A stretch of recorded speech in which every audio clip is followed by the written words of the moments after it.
जो एक प्रोपेगेंडा चलाया था एसआईआर को लेकर के, और ये इस बात का संकेत उनको पता था पहले से ही, निश्चित ही पता था कि इस बार नीतीश कुमार जी और प्रधानमंत्री मोदी जी की जोड़ी जो है बिहार में प्रचंड बहुमत से जीतेगी, तो राहुल की लॉन्चिंग फेल होगी उसका बहाना करने के लिए कि वो अपने ऊपर उसका दोष नहीं देना चाहते हैं, अपनी लीडरशिप को चैलेंज करना नहीं चाहते, इसलिए उन्होंने एक बहाना ढूंढा और उन्होंने एसआईआर को इस बार बहाना बनाया।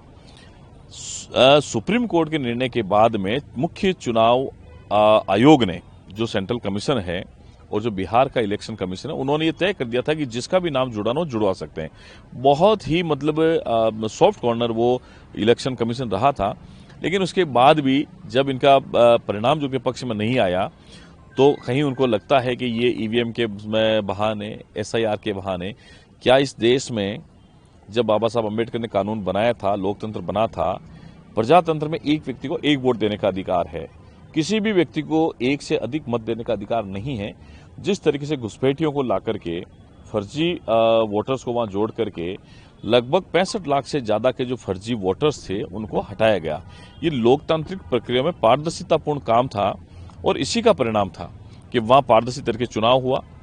वहां एकदम सभी पार्टियों ने जब मतदान हुआ तो अधिकतम मतदान करने का प्रयास कर सफल भी हुए।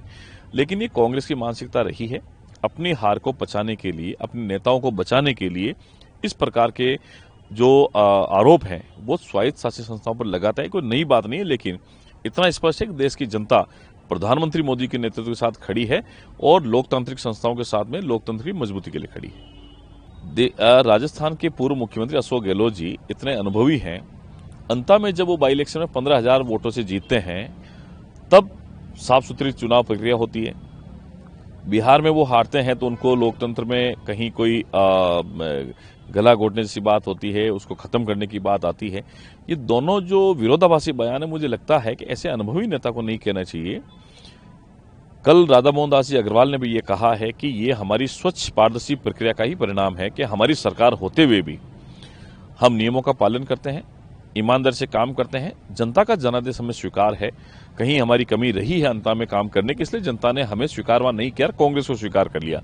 ये स्वच्छ राजनीति की एक परिभाषा है जिसको हमें स्वीकार करना चाहिए।